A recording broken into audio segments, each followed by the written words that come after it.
News Talk 610 AM and 102.1 FM. KVNU. It's now 5:05, and we've officially made it to the weekend. I'm Will Theorite with a look at our top local stories this hour. Well, a 22-year-old Logan man was sentenced earlier this week to 848 days in jail after a judge rejected a plea deal recommendation that would have released him for time served. Now, Ashton Cooper Robansk had previously pleaded guilty to 2 counts of forcible sexual abuse and 1 count of sexual battery. Now, prosecutors say that Robansk assaulted a former girlfriend in September 2024. Investigators also discovered that he sexually assaulted an 18-year-old woman with developmental disabilities in 2017 when he was a 14-year-old. Now, during sentencing on Wednesday in First District Court, the defense had requested Robansk's release, noting that he had already served over a year and had self-reported his crimes. However, a victim testified that she feared his release, and an advocate read a letter from Robansk's mother expressing profound shame over his actions. Now, Judge Brian Cannell praised the victim's bravery, disregarding a plea agreement's recommendation, and ordered the extended jail time, which will then be followed by probation and sex offender registration.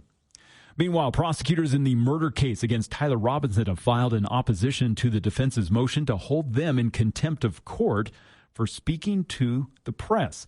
Now, Robinson is charged, of course, with aggravated murder for the September 10th shooting of Charlie Kirk at Utah Valley University. Now, back in April, Robinson's defense team had accused the Utah County Attorney's Office of violating a gag order by conducting a media tour. Now, the defense had argued that prosecutors improperly offered public opinions on Robinson's guilt after news had broke regarding an inconclusive ATF ballistics report. Now, in their recent filing, prosecutors had argued, though, that they merely responded to correct misleading claims initiated by the defense. They assert that explaining the ATF's inability to identify or exclude the bullet while expressing general confidence in their case does not violate the gag order under Utah state law. Now, the prosecution has asked the court to dismiss the contempt motion entirely. A judge has yet to issue a ruling on that. And finally, 6 transgender teens in Idaho have filed a federal lawsuit challenging a strict new bathroom ban that's set to take effect in July. Now, represented by the ACLU and the Lambda Legal, the plaintiffs argue that the law is unconstitutional and discriminates based on sex and transgender status. Now, the legislation is considered the strictest bathroom ban in the country. It makes it a crime to knowingly enter a public restroom, locker room, or changing area that does not align with a person's sex assigned at birth. Now, violators could face between a year to up to 5 years in prison for violating the law. Now, plaintiffs argue the ban forces them to either stay home or risk harassment, assault, or arrest. Idaho Attorney General Rod Labrador, named as a defendant in the case, has stated that his office looks forward to defending the new law. Well, if you liked today, you're going to love the weekend, as next several days going to be really nice. Tonight, we'll see temperatures dropping into the mid-30s. Tomorrow, looking at more sunshine expected for the area, as we'll see low 70s on Saturday, mid-70s on Sunday. Overnight temperatures are going to be right around the mid-40s. But then another chance of showers begins on Monday, and that's going to continue into Tuesday and Wednesday, hopefully clearing up by Thursday. And bringing you our weather here at the bottom of the hour is Whole Tree Care. With over 30 years of experience, they can safely trim, shape, and remove trees on your property, preventing them from coming down and damaging your home. Call and trust Whole Tree Care, 760-6587, or check them out online at wholetreecare.com. And KVNU News Time is now 5:09. More of KVNU's For the People Show with Jason Williams coming up next. Mild winter? Oh, yeah. Your weeds noticed, too. Now they're popping up everywhere. Landscape beds rock, even your driveway. Oh. Good news? Logan Extermination has you covered with their Killzall service. Starting at just $75 for 1,500 square feet or less, they'll take care of those unwanted weeds fast. Clean it up before it all takes over. Call Logan Extermination today at 435-752-8450. That's 435-752-8450. Online at loganextermination.net, a division of Anderson Seed and Garden. Help us recognize the champions in our communities. Submit your nominations by visiting kvnutalk.com. The Above and Beyond Salute, sponsored by Firehouse Subs. Hola, Cache Valley. It's time to turn up the music, bring your appetite, and celebrate at this year's Cinco de Mayo Community Celebration, happening Saturday, May 2nd from noon until 8 at the Cache County Fairgrounds. Feel the energy of live music, from mariachi rhythms to crowd-favorite performers. Come hungry, because you'll find dozens of vendors serving up incredible food, from authentic Mexican favorites to sweet treats you can't get enough of. And bring the kids, because this is a full-on family fiesta. Bounce houses, climbing walls, piñatas, and plenty more to keep them smiling all day. Best of all, admission is free and everyone is welcome. This year's Cinco de Mayo celebration is presented by DD Auto and Salvage. DD Auto Salvage gives you the most money for your old metal. Presto Products, now hiring. Apply for a career today at Presto Products in Lewiston. And Members First Credit Union, large enough to provide the services you need, small enough to provide the service you deserve. Bring your friends and family to this year's Cinco de Mayo Community Celebration, Saturday, May 2nd from noon until 8 at the Cache County Fairgrounds. Hi, this is Chris with Valley Recycling. I want to just take a minute to say thank you for your support of our Earth Week celebration. I deeply appreciate you, our great neighbors, and also our generous sponsors.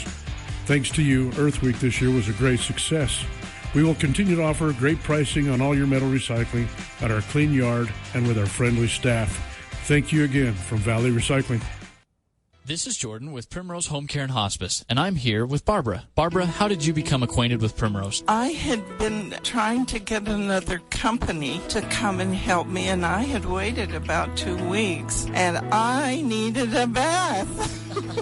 My neighbor suggested that she would make a few phone calls, and that very afternoon, Mark Stokes was sitting in my front room, and he said, "What do you need?" Primrose Home Care and Hospice. We're your home team.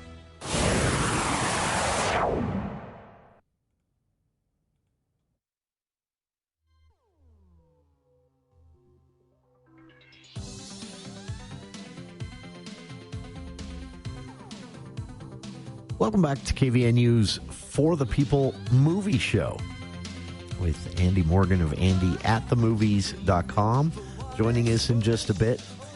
This is a pretty decent-sized, after a bit of a lull, a pretty decent-sized opening weekend for movies. We have new in theaters this week, The Devil Wears Prada 2. This was one of the biggest moneymaker. I don't even remember what year the first came out. 2006. It's one of the biggest moneymakers that year. And this brings back most, as I understand it, of the original cast: Meryl Streep, Anne Hathaway, Emily Blunt, and Stanley Tucci. And this, as the name would imply, involves fashion, New York City, sleek offices, runway magazine, all of that. But, of course, this is the sequel to a film that was kind of defining for a whole generation of mostly women, but there are I've met men that were huge fans of. Meryl Streep is funny in this one, if you haven't seen it. So that is in theaters. The Devil Wears Prada 2 playing at both the University Megaplex and Providence Megaplex as of today. And that is PG-13 and almost at exactly 2 hours long. So you can also still see Michael, opened last weekend. We'll talk more about that with Andy. The box office on this one has been interesting. Also, Animal Farm. This is by Angel Studios. It's playing out about as you would expect an Angel Studios production to go. But this does have some bigger people attached, and I would expect this might be Angel Studios' first big breakthrough. It's directed by Andy Serkis, Gollum. He played Gollum, and features the voices of Glenn Close, Woody Harrelson, Seth Rogen, and others. And, of course, this is the famous George Orwell Animal Farm novel, an animated feature, basically. And this, for those not familiar, Animal Farm is basically a kind of a heavy-handed warning about communism. And the book, so I actually like film versions of this because I feel like the book gets a little too repetitious. Reading the book, every time I've read it 3 times, and every time I've read it, I thought, okay, yeah, I get it. I get what you're trying to say. You don't need to keep hammering this in. But the films for me are a lot more pleasant partake in. If you're worried, if you don't want to, I know a lot of parents that are like, my kids are too young for that kind of thing. It's also a film that even if you have young children, they're not going to, as an adult, it's going to be very obvious to you what Orwell is trying to say. Children, I think, will maybe be able to just enjoy it as a straight up animated film with talking farm animals. So that is in theaters here in Logan, and that is also about 2 hours long, which, for an animated film is risky, and rated PG. You can still see here in Logan as well the Mario Galaxy movie, Project Hail Mary. We talked about this on I think last week's show, or maybe it was the week before. Project Hail Mary was actually set to leave theaters and make its way to Amazon Prime 2 weeks ago, after it being in theaters for about a month. But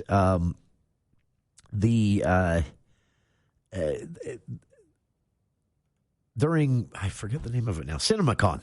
Andy and I talked about this during the CinemaCon event in Southern California a few weeks ago. There was this surprise, kind of eruption of sentiment during one of the final panels in which people were talking about, it started with the question, are we taking things out of theaters too soon? Is that hurting the theaters? Is that also hurting the box office? Obviously, it ends the box office haul for the movie, but is that maybe hurting the overall popularity of the movie as well when it leaves the box office and then just kind of quietly starts making money on streaming services for rental or purchase, or just straight up part of a subscription someone's already paying?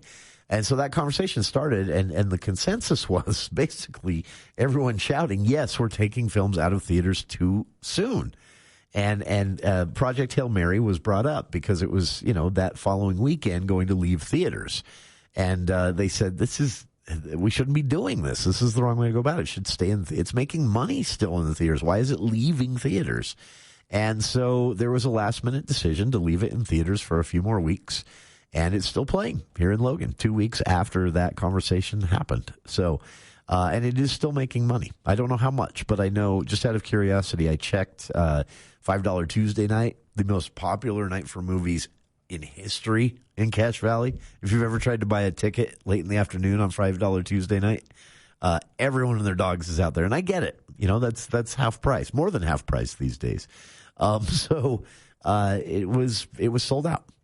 On just this week, after being in theaters for a month, Project Hail Mary sold out $5 Tuesday night at least the University Megaplex that I checked.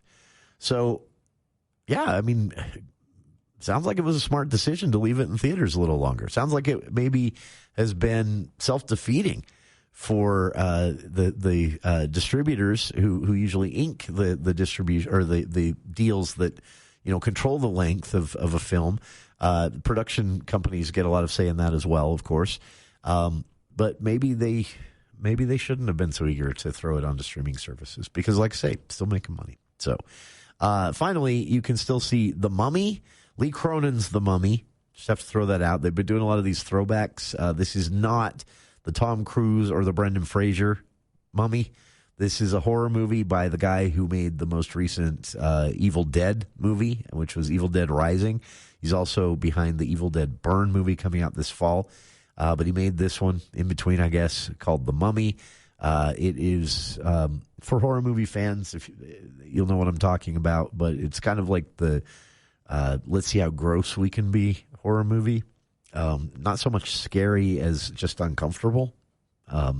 That's the kind of movie Lee Cronin makes. So The Mummy, rated R, still playing. I mentioned Super Mario Galaxy and Project Hail Mary as well. Michael, Devil Wears Prada, and Animal Farm, the two new ones in theaters here in Logan this weekend. There is a lot coming up. Andy will be with us with his review of The Devil Wears Prada in just a couple of minutes. There is also a discussion, a whole discussion we can have around the upcoming movie release schedule. I'll put it this way. I think Marvel Entertainment kind of ruined the way the movies are released these days. And set some unrealistic expectations. We'll talk about it right after this. The Above and Beyond Salute. Hello. Is this Shalice Summers? It is. Someone had told us that you're a local hospice nurse who works for Sunshine Hospice. Yeah, that's correct. How many years have you been doing that? I've actually been a hospice nurse for 22 years. We'd like to give you a $40 gift card to Firehouse Subs to treat you to free lunch or dinner sometime over at Firehouse. Well, thank you very much. I appreciate it. That's a good surprise to wake up to this morning. The Above and Beyond Salute on News Talk KVNU, the voice of Northern Utah. Today's hearing aid technology can improve not only your life, but the lives of the people who care about you. Once again, you'll be able to hear the reason for their laughter and understand conversations. Dr. Paul Danes will customize a hearing improvement program to meet your unique requirements, whatever they are. Call Dr. Danes for an appointment at 753-HERE and let him show you how. Bring back what you've been missing. Bring back Cache Valley Hearing and Audiology. Spring is when everything starts to bloom again, including our confidence. At Bell Sculpt, we help women and men explore body contouring procedures designed around their goals. Moms, you've spent years putting everyone else first. It's time to take a moment for yourself. A Bell Sculpt consultation is completely free and zero pressure. This spring, it's your time to bloom with Bell. Schedule your free consultation today at bellsculpt.fm and enjoy 10% off any procedure from now till the end of May.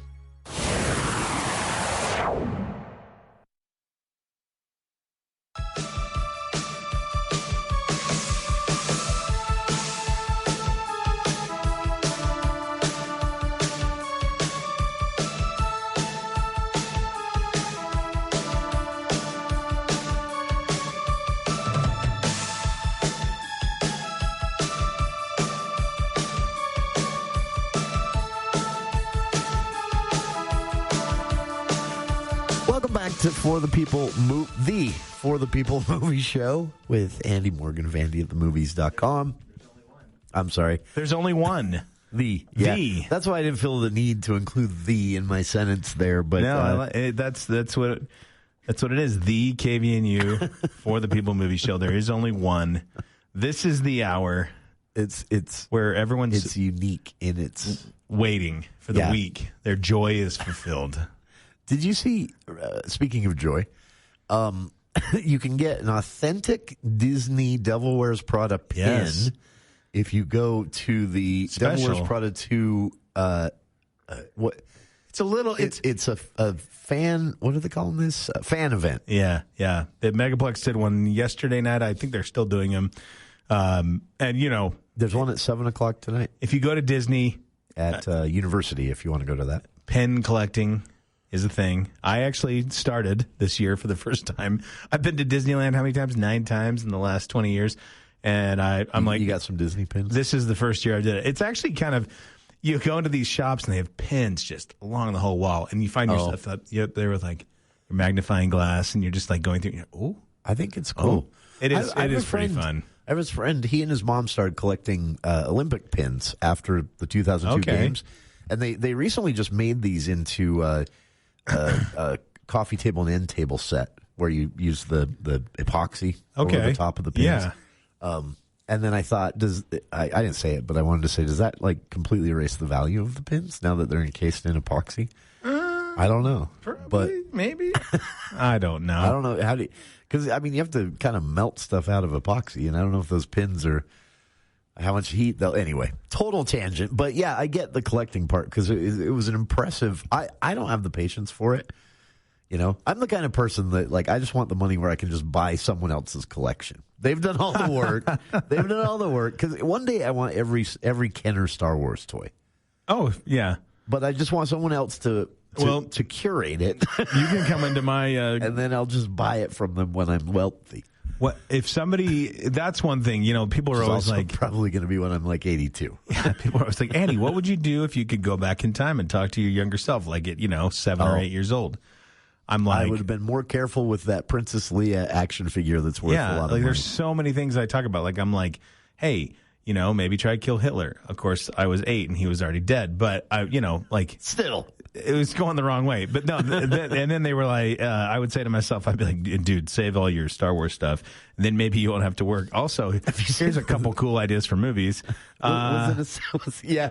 I would definitely jump on that one. But you know what? See, I was thinking about this actually.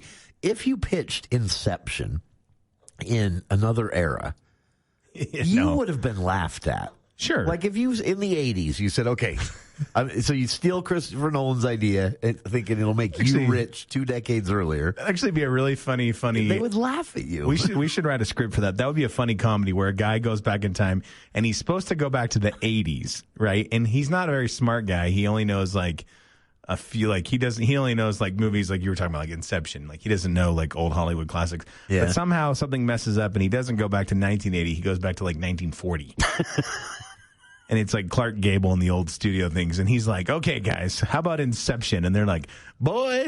So there's this purple guy that's trying to collect all these stones for his fist mallet thing. They're like, what do you know? There's a talking raccoon. Look at this Jamoke. He doesn't know nothing. Like, this guy belongs in the loony bin. You'd be institutionalized in 1940 if you pitched a Marvel movie at him. You know, I was actually going to say loony bin, and then the guy would be like, you can't say loony bin in the time I come from.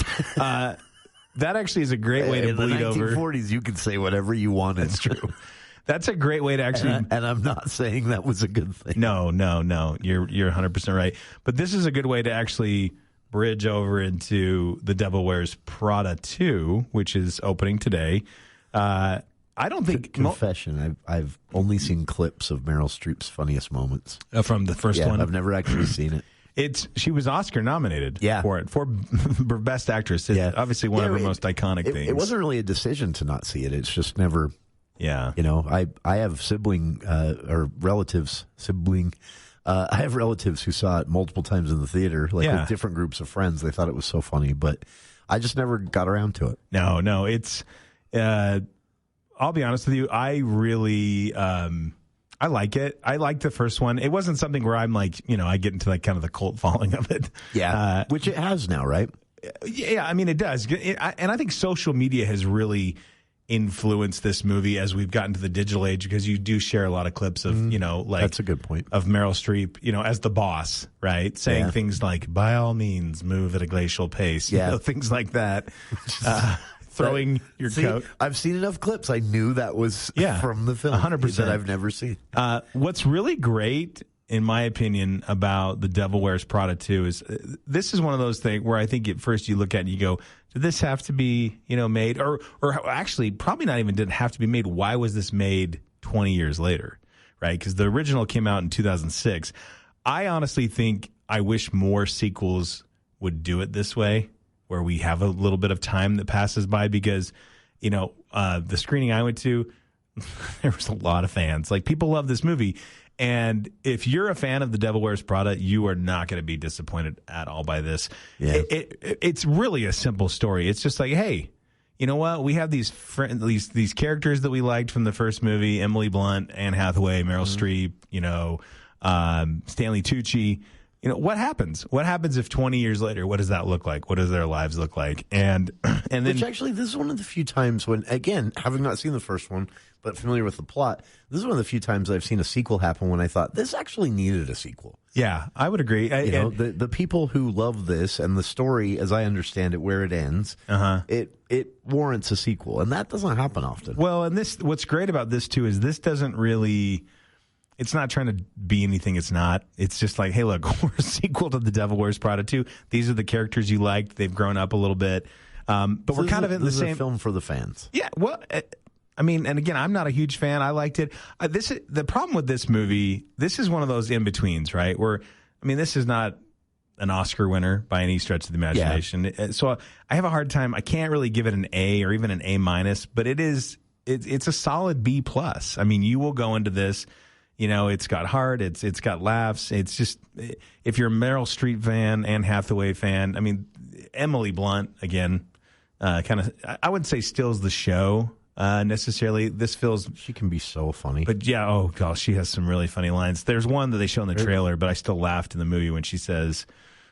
She's really good at the deadpan. May the bridges I burn... light my way. Thought that was funny. But start saying that. What I love about this too is that now we're in 2026, And that world, 2026, is a massively different world than it was in 2006. I mean, 2007 was the advent of Facebook. You know, social media starts playing in. I mean, Twitter. Well, in the original film, they're still on Nokia flip phones. And stuff. So in this, no smartphones yet. Their magazine, the Runway magazine, right, is not a published thing anymore. Right, it's all digital. Yeah, everything's digital.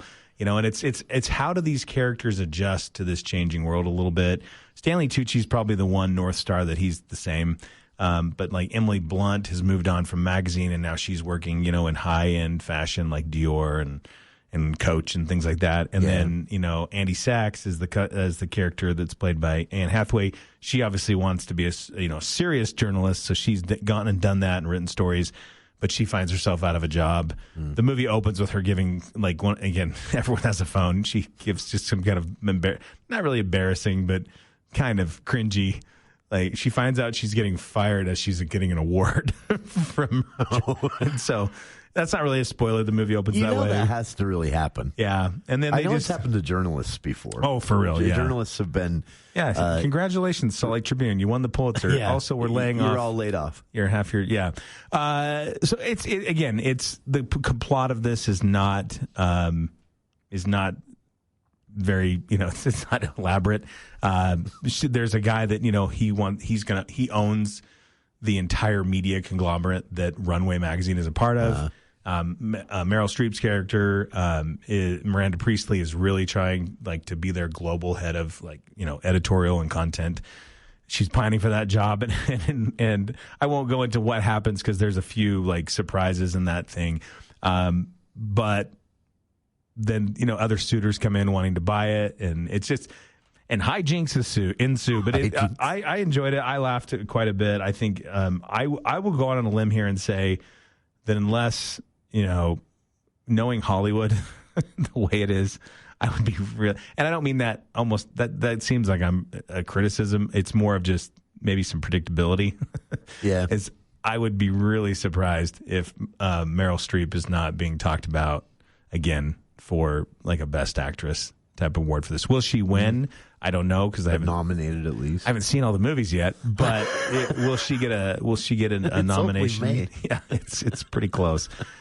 She was delightful. Also, Meryl Streep, what in the world, she's 76 years old and you would not.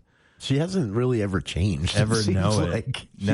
She's always looked the same age. Yeah, no, she's great. Honestly, I'm entering that phase of my life where there's people like Meryl Streep and Harrison Ford and a lot of these actors that, we kind of grew up with. They were in their late 30s and mid 40s kind of thing. They've always been older than us. Right. But there was a time we remember they were young too. Yes. That's a great way to put it. Yeah. I was thinking about this a while ago with Harrison Ford, actually. Yeah, no. And again, Harrison Ford's in his 80s, you just, I don't know. I guess sometimes you think someone's gonna live forever. That things don't change. And there are some ones that are gonna be sad for me. I don't think I've, other than maybe some of the tragic deaths we've had, Heath Ledger. Some other ones like that where you're like, what? He died? Chadwick Boseman. People that are just taken way too early. Yeah. I don't think there's ever been other than maybe Kobe Bryant. And that for me was, not, it'd be if in the 80s, John Stockton just died, in the prime. Remember, I don't think anybody thought it at the time because he hadn't really impressed anyone yet. But since we've seen Joaquin Phoenix's career, River Phoenix, it makes you wonder what River Phoenix's career would have been. Because Joaquin Phoenix has ended up being a great actor. Both weird. Also, did watch Space Camp. And also, you want to see that. Which one was weirder? Yeah. If you want to see early Joaquin Phoenix. I forgot. Dude, Space Camp, I watched this last week because I love Space Camp. Fucking robot thing. Jinx and Maxwell Space. I forgot about that. Yeah, no, it was at the end of kind of the Star Wars era we had like movies like The Last Starfighter, things like that. Yeah. And space camp's a real thing. Like it's not, this isn't, a yarn. They took some liberties, but it was based on a real thing. When they're like, hey, we're going to have you guys in. We're having a competition to see who gets to sit in the space shuttle, whatever, Columbia. I don't remember which one it is. And they're like, you get to sit in this. Well, and I think this movie came before the Challenger disaster, which is even... Yeah, I'm pretty sure. No way this movie gets made after 1986. No. But, I would say it kind of holds up. The effects are a little corny, but there's some funny things. And it's Kate Capshaw. It's a complex piece of machinery. Oh, you got it. Hasn't been able to iron out all the bugs. So he helps out here and at Kennedy. This is... Midget extraterrestrial. No, he's the world's only $27 million handyman. Yeah, yep. That was when Kate Capshaw was going to be a thing for a half minute, because remember I forgot about that. Yeah. She was in that. She was in that. She was in Dreamscape. Do you remember that with Dennis Quaid, the movie? That actually, there's your 80s Inception right there. I forgot about Dreamscape. Like, we fall asleep on the couch and we can jump into someone else's dreams, but only one layer. Little did we know later, they could jump like 6 layers with French music. Remember that same year, I think it was the same year, Inner Space, where they were trying to make Martin Short into an action star. Oh, yeah, with Dennis Quaid. Yeah. We should do that this summer. We should revisit some kind of 80s, early The 80s were so, like, the movies were so iconic. Like, they stand out more than, I think, any other era as far as... And not always in a good way. Yeah, no, I think you've got a great point. Maybe it was just a really experimental era, or maybe, I don't know. But I think it was the dawning, it was the beginning of a new age. Break-In. Yeah. Rad. Break-In was awesome. Break-In 2, Electric Boogaloo. I mean, if you think about it, though, it's really not that different, right? It's not, I would say it's not different Enemy than... Mine. Oh, my gosh. Remember that? The alien, weird, creepy alien romance. That's Hollywood pushing trans things way back then. Way to go, Hollywood. Yeah, I know it's an alien, but still. No, I'm by the way, I say that like mocking. That's not, it's me being mocking. It really, I mean, honestly, though, you look back on, we've got to take news, but we should stick with this for a little bit, because it does, I think, segue into a rant that I know you want to go on, because that also is an 80s thing. Yeah, that's a great, thank you for the setup. We'll be back with a to-be-determined rant from Andy Morgan of AndyAtTheMovies.com right after this look at the news with KVNU's Will Feel Right.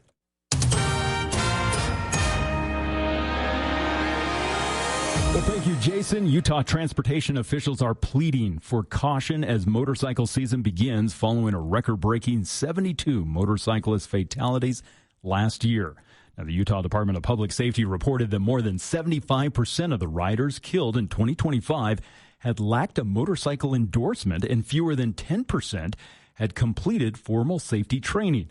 Now, Utah Highway Patrol Major Jason Ricks called the tragic death toll the highest in state history. Now, officials have noted that drivers' behaviors, such as failing to yield, making unsafe lane changes, and speeding, have significantly contributed to the rise in preventable crashes. Now, to combat the trend, the state is urging riders to get properly trained, endorsed, and geared up for the riding season before hitting the road, while also reminding other motorists to look twice at intersections and watch out for cyclists. Now, discounted motorcycle safety courses are available through the state's Ride to Live Utah campaign. In other news, the U.S. Forest Service is planning to move its headquarters to Salt Lake City, but some conservation groups say that could spell disaster for forests and other public lands in Utah and across the country. Now, the Trump administration calls it a common-sense move to put the agency closer to the forests and communities it serves. But Diane Pataki, chief scientist with the National Wildlife Federation, believes that the changes could weaken the agency's ability to protect the country's woodlands. My biggest concern is the closure of research facilities, 2/3 of the Forest Service's research facilities all around the country. That is very, very difficult to deal with in terms of how is the Forest Service going to complete its mission without the science. Pataki says that in 2019, the first Trump administration had relocated the Bureau of Land Management headquarters from Washington, D.C. to Grand Junction, Colorado, and she said the agency lost most of its staff in the move. Now, she says the Forest Service's move could cause several regional offices in Utah, including here in Cache Valley, to be shut down. There is a research station in Cedar City that studies sagebrush shrublands, very important ecosystem, and that research would go away. There's a forest sciences laboratory at Utah State that would close. So it's not all about moving folks to Utah. There's also losses. Now, Randy Spivak, the public lands director for the Center for Biological Diversity, says that Congress must still approve the president's plan to move the headquarters and reorganize staff. She believes that the move could bring more ecological damage to the nation already stressed with climate issues in our forests. He basically believes he can do anything and is not held to account by laws and Congress. We'll see how this plays out, but the law says he would need approval for closing and opening offices and moving and getting rid of the regional directors from Congress and the appropriators. Under that new model, the 15 state directors would be distributed throughout the country to oversee Forest Service operations within one or more states, including New Mexico, Colorado, Montana, and California. Well, it's been a gorgeous afternoon. Temperatures have been in the mid-60s today, and it's going to warm up even more for the weekend. As we'll continue to see these sunny, clear skies for Saturday and Sunday. Temperatures tomorrow in the low 70s, then mid-70s for Sunday. Another chance of storms come in Monday. That's going to bring some rain continuing through Wednesday. And weather this hour brought to you by Napa Auto Parts. They've got all of the parts you need to clean up your car this weekend, like Chemical Guys car wash and detailing kits on sale right now at $49.99. It's at Napa Auto Parts with 5 locations from Preston to Providence, all locally owned and operated. You can trust Napa Auto Parts. And I'm Will Feelright with your KVNU local headlines. ABC News, I'm Dave Packer. A federal appeals court has issued a nationwide order effective immediately barring the dispensation of the abortion pill mifepristone by telehealth providers and distribution of the medication by pharmacies and mail. Congress required to approve military action within 60 days, but lawmakers have made no move to enforce it for President Trump's war in Iran. The deadline's today. The White House maintains a ceasefire has changed the legal status of the conflict. President Trump, in this letter, as well as his administration officials, have been arguing that this 60-day clock doesn't apply to them. The president writing in this letter that, quote, the hostilities have terminated as part of this broader argument that the ceasefire that started on April 7th has essentially paused the clock here. ABC's Selena Wang. Fuel prices putting the squeeze on airlines, and Spirit could soon be a casualty. The Wall Street Journal reporting that Spirit Airlines is preparing to cease operations. This is ABC News. You've changed your diet. You've tried supplements. You've Googled things at 2 in the morning, and you still don't feel like yourself. This is Dr. Josh Red with Red River Health and Wellness, and we have been helping patients like you for years. Now, we're offering more options for people who need more than surface-level fixes. Advanced therapies like ozone treatment, IV therapy, hormone optimization, and peptides are now available as part of our expanded care. These services are designed to support healing, energy, clarity, and balance, especially when your body needs extra support. No cookie-cutter plans, no pressure, just medically guided care that meets you where you are. If your body's been asking for more, this might be the answer. Red River Health and Wellness, because your body deserves more than guesswork.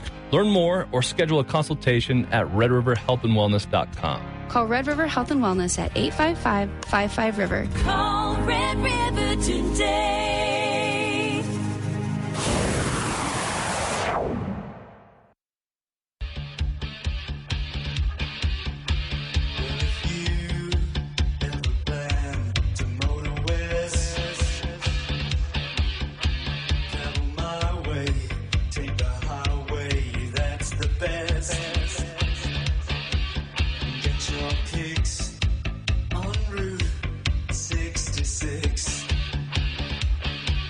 Welcome back to KVNU's For the People movie show. This Depeche Mode song is just to commemorate quickly. We'll talk about this more on Monday's show in fine detail because it's one of the pieces of history I'm obsessed with. But this is Route 66 turning 100 in 2026. And just such a cool history around that. But yeah.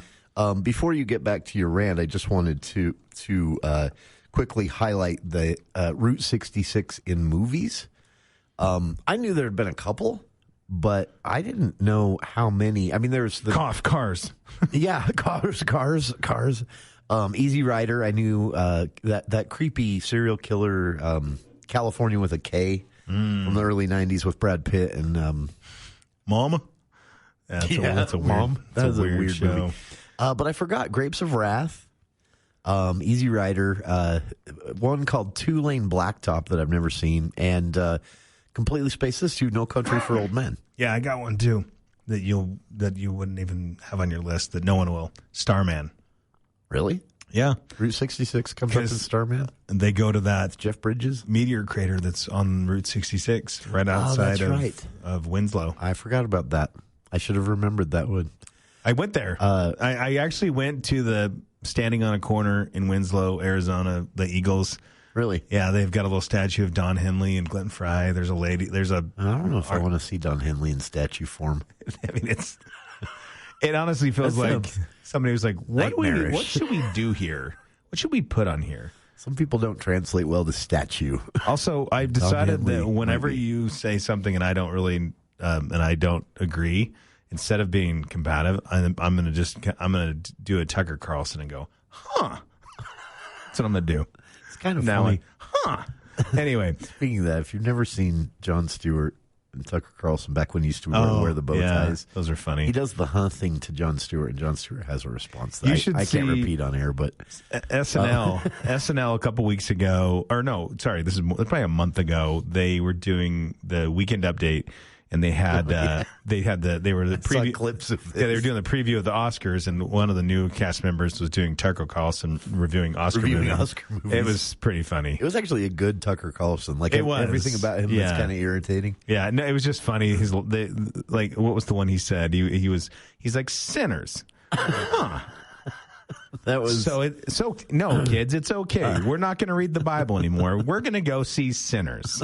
That's the thing. It's just funny. It's if you have a chance, Google that on Google that. Isn't that funny? We say that for searching. Search that on YouTube. I think for our generation that'll never go away. It's like Google it. Our parents called everything a jacuzzi. With bubbles, like if it had hot water and bubbles, it was a jacuzzi. Even though that was like a single brand that actually doesn't exist anymore. That's fair. We do that with nobody says hand me a tissue. They say hand me a Kleenex. Yep. Yeah. That's true. That's funny. Or like Coke. That was another one that I remember from my parents. Yeah, if my parents said Coke, it was just anything in a can. Get me a drink out of the fridge. Basically. Well, back then we probably it was Coke or Pepsi. Yeah, basically. Or new Coke. Don't forget that. I still believe. Speaking of Michael Jackson in the 80s. Ooh, Pepsi. That's a great segue. Yeah. People might be like, hey, Andy, why haven't you done a review on the Michael Jackson movie? And I'm going to go against the grain here and say, and I realize I'm opening up a can of worms here, right? I'll just tell everyone he came in today with purple hair and poster board with letters written on it. Yeah. I was like, I can't. He's going to a protest. I can't. I have a really hard time. It reminds me of the line in The Dark Knight when he says, "You either die a hero or you live long enough to see yourself become the villain." Yeah. And in 1983, 84, Andy thought Michael Jackson was the coolest thing that he'd ever seen. It just was cool. It was so cool. I mean, and I obviously wasn't alone in this. I mean, there was tons and tons of people. I mean, Michael Jackson was the thing. I think as I got older, as he continued to change his appearance, I was like, what is going on? Like it felt a little sad. His music was still, I thought, good, but to me, if I was gonna frame the Michael Jackson hype, it would be the Thriller years, right? And so he did a lot of weird. Like I was thinking about this the other day. He took Emmanuel Lewis Webster, AKA Webster.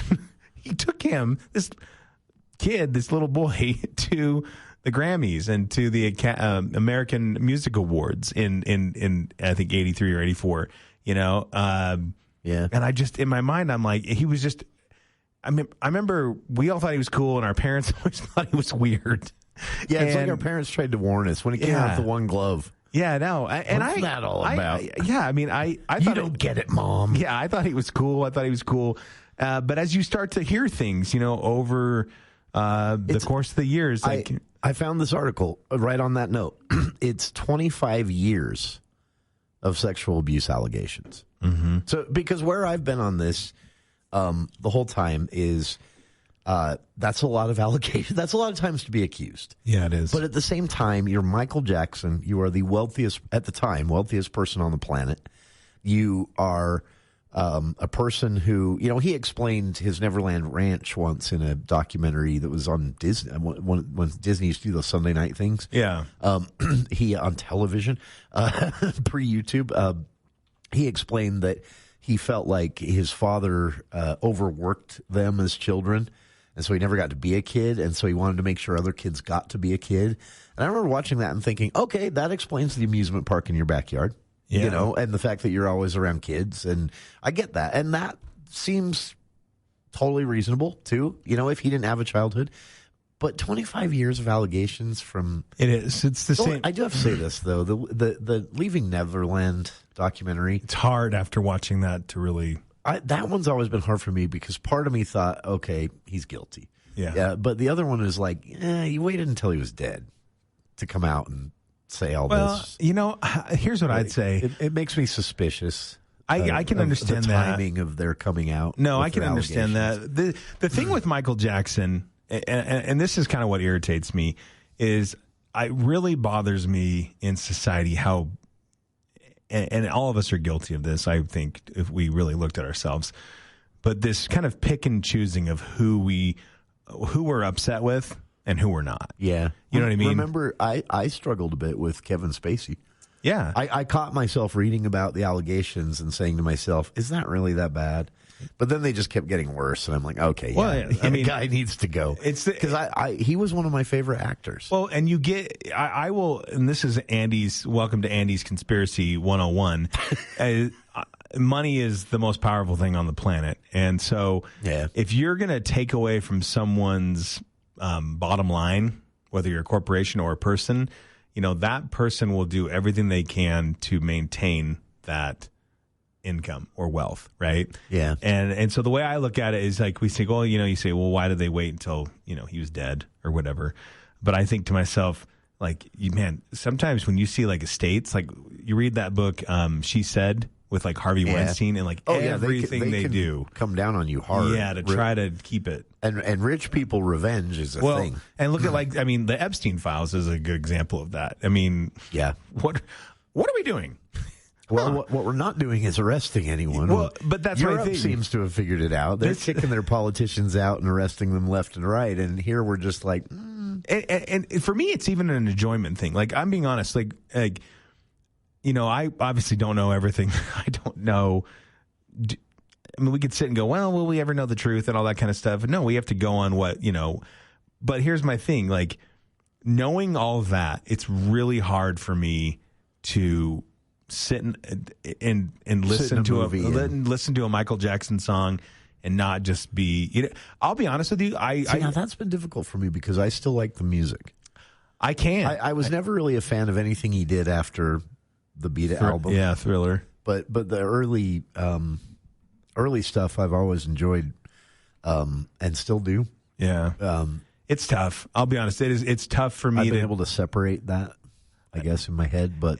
Yeah, I get when people can't. No, it's and I think what's brutal for me personally is I was one of those kids that was like, Mom, can I have a Beat It jacket? I bought penny loafers. I had the one glove. Yeah. I had Michael Jackson posters. I wanted to. I think I actually tried to dance like Michael Jackson. I did learn the moonwalk, but that was the only thing. Yeah, maybe that's the difference because maybe you feel also a sense of betrayal. I do. Yeah, because I didn't really become a huge fan until later in life.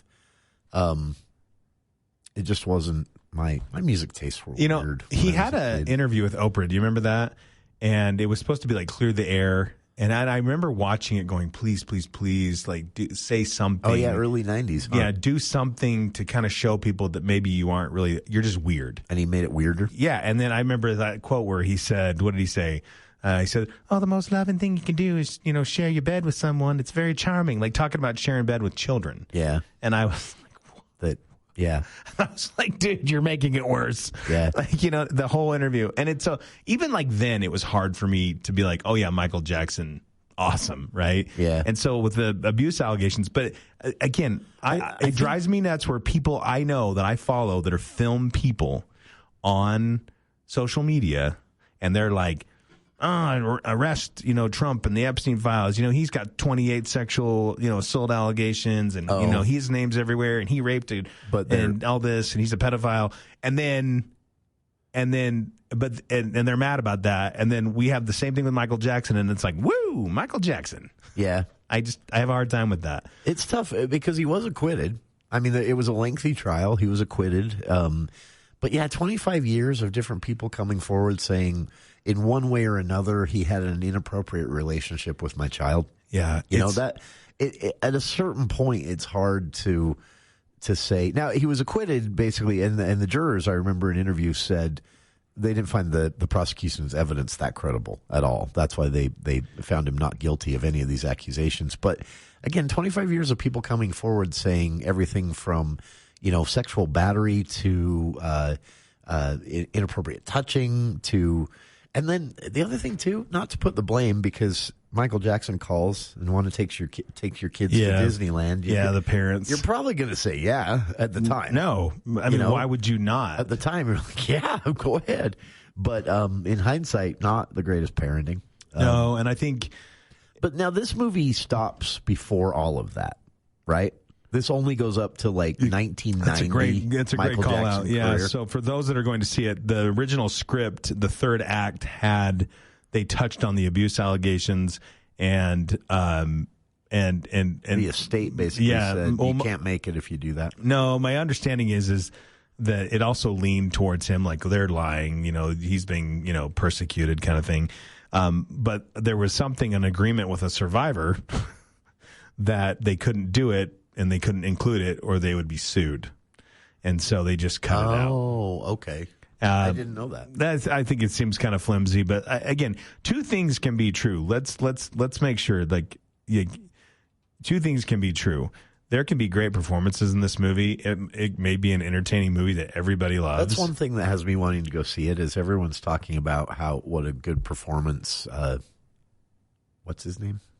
Oh, Jafar Jackson. Jafar. Yeah, I get it, and I get it. But it's a tough one for me, and I'm not I think it raises a broader question that I don't know if we have an answer for right now in our current world.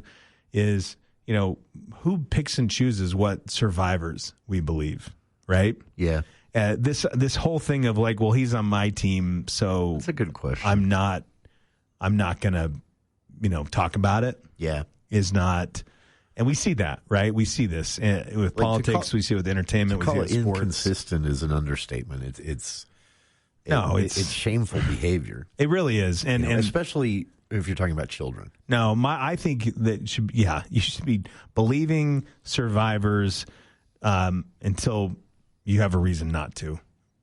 Yeah, there's just no other. I get it. I get the whole guilty until proven or whatnot. But to me, sure. Again, if somebody was like, Michael Jackson over the course of his life had 3 people accuse him of, I'd be like, oof, 3. I mean, that's not great. But when you have, like you said, you look like Bill Cosby. Dave Chappelle makes a joke about that, where it's like, he was like, 2, 10. Oh, yikes. And he's like, 38. Well, I think you did it. Yeah, that's same thing with Harvey Weinstein. Because I thought that with Michael Jackson. As this movie's come out, I've thought about it a lot. Like there is a threshold. I don't know where it is. Maybe it's different for everyone as far as what they believe to be true or not. But there is a threshold where you're that famous, you're around that many people. There's that much incentive for people to accuse you of something you might be willing to settle for a few $1 million over. Yeah. And molesting a child is one that somebody's going to settle to keep that out of the headlines, right? Right. So there's all this incentive for people to accuse you. That's one part of it. The other part of it, again, a lot of this seems inappropriate. Yeah. On its surface, the things we do know. Yep. And so, I don't know. Fortunately, I'll probably go see it, but... Well, then you can review it. But, yeah. And next week, I will bring Mortal Kombat 2, and then we can talk about something a little more plucky. I'm excited about that. Mortal Kombat 2 is... The whole Mortal Kombat thing fascinates me. None of them are good, and it makes a lot of money. All right, that's next week on the For the People movie show. You can read Andy's work between now and then at andyatthemovies.com, and Dave Ramsey is next here on KVNU Logan.